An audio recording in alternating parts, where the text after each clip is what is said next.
Hi, my name is MK and welcome to energizers.com, the best site on the internet for everything involving energizers, icebreakers, and ways to win the crowd.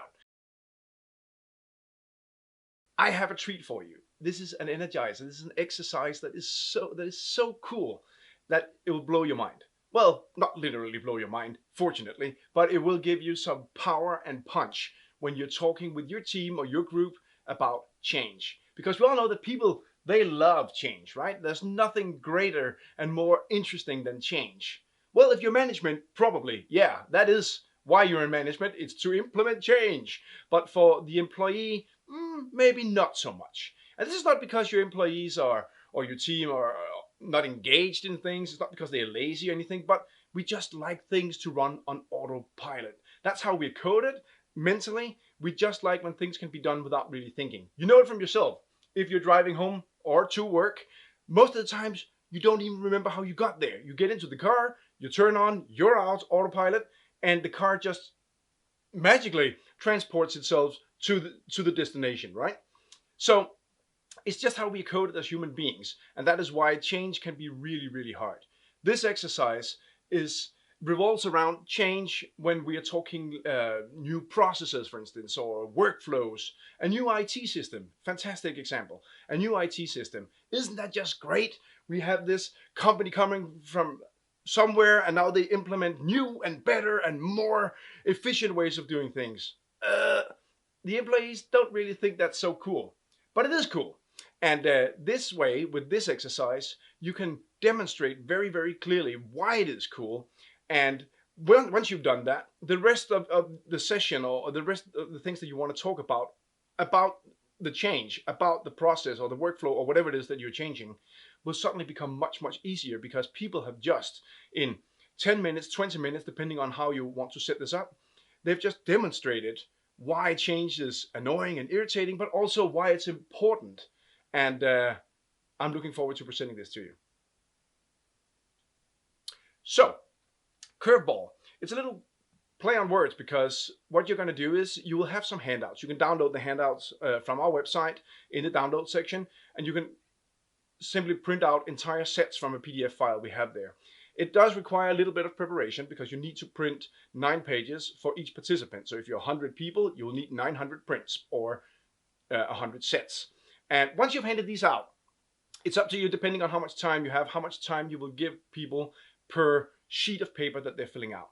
It's very simple, it's very basic. It's a sheet of paper. It will have the numbers from 1 to 60 mixed on the paper. You'll give them a pen, and then you will tell them, let's say you have 45 seconds or 30 seconds or 1 minute, depending on how long you want this to take. No longer than 1 minute. I would actually cap it at 1 minute because otherwise they're going to get too far on drawing the numbers. So what they're going to do is they're going to put the pen on 1, and then you start the timer, go, and then they're going to connect the numbers 1, 2, 3, 4, 5, 6, 7, 8, 9, 10, and so on and so forth.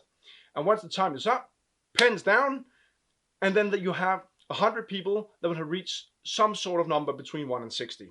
Likely they'll have reached a number between, let's say, 12 and 20, something like that. Then you have a curve sheet paper where they're going to draw in a mark how far did they get in this first round. So if I got 14, for instance, I'll mark 14 on my curve sheet paper. Now I'm going to put the curve sheet paper away and the first exercise away, and now new blank sheet of paper with numbers. You start the timer again, they're going to draw again. This time, because I'm starting to remember what's actually going on, this time I'll probably get to, let's say, 18 or maybe even 20, because I'm already starting to recall that 1 was here, 2 was there, so I'll get further. I'll mark the new value that I got, let's say 20, into my sheet. So now I have 14, now I have 20. You'll start the timer once more. Repeat the process again. This time I'll get 23 perhaps. Repeat it once more. This time I will get 26. Yay! And this is where it gets fun, because obviously people are increasing in their curve. They're getting more and more numbers, and if you continue this, let's say 20 times, probably at some point some of your participants would be able to fill out the paper entirely to get from 1 to 60 in the given time. But now you're going to throw them the curveball, hence the name. You're going to throw them the curveball and tell them to take their number sheet, the next number sheet that they're going to work with, and fold it in half. Let me just demonstrate. This is the numbers. This is how the paper looks, and this is what you're going to download from the site. Now you tell them after the 4th time to fold it in half like this. Just going to do a real quick demonstration like that. And when they open the paper again, it looks exactly the same, except you have all the even numbers here on this side, and you have all the uneven numbers here on that side of the paper.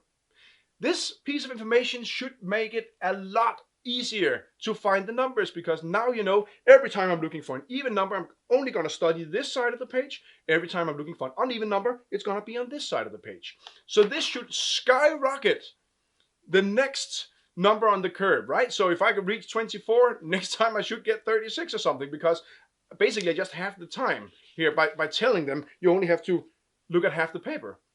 But that's not what happens. That's not what happens, because during the first 4 attempts, your autopilot came in and helped you. You just know where the first 5, 6, 10 are, and then you only start to actually think once you get to, let's say, the maximum capacity that your mind is at that time. So when you introduce this piece of information, which everyone, and you can test it by saying, okay, guys, this piece of information, is that a good piece of information? And you'll see 100 hands go up. Yes, it's a fantastic piece of information. Will this help you progress even further? You can be assured that yes, it will help them progress even further. Now you're going to ask them to take and do attempt number 5. Start the timer again, same time every time, 45 seconds, 30 seconds, 1 minute, again, depending on how much time you have.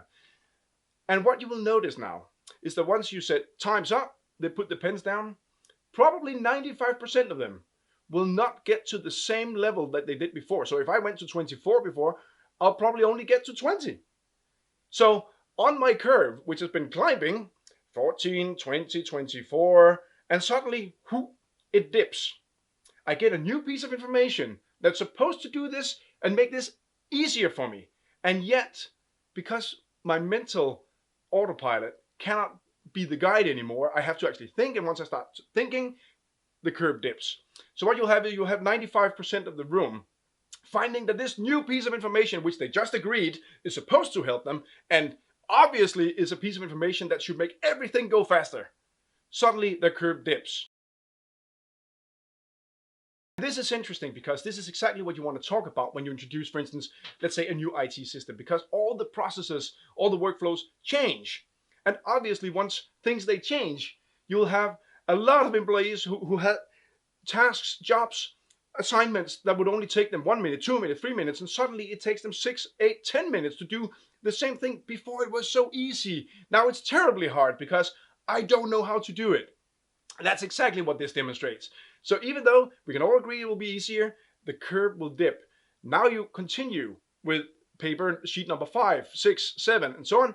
And the curve, of course, will climb again. But what's interesting is the curve will start climbing more rapidly than it did the first time. So if it went like this the first time, then you had the dip, then it will go like this from there on out. Because obviously it is easier once you know where to look for things. So that's the parallel that you can draw to the process, the change process that you were working with. Say, okay, we just did this paper. Now let me introduce you to a new system that we know is going to be an uphill climb to begin with. You will probably have the dip because new processes, new ways of doing things. But once you know how to do it, it's going to go like that. And people will more easily accept this when they have just seen it illustrated like this. So this is going to be an exercise that will take you, let's say, 15 minutes to do. Little bit of preparation, but it will make the rest of your session so much easier and so much more convincing. You will pack a lot more punch when you introduce this new change that people would otherwise, and probably still do to some extent, hate and loathe because, oh, change process, management, had they ever sat in my chair and had to do my jobs, and you know, all the things that people will say and hate about a new change process. But now you have a solid example of why it is important to do these changes and make these changes. And you also have them, maybe not convinced, but you will have them ready to actually accept this a lot more because they can see that the output at the other end is so much greater. Thanks for watching. This was Curveball. Go out there and try it out. Go to our community. Go and write your experience with this. It's really, really awesome. I hope you enjoyed it. I hope you'll like it. And let's go out and win the crowd.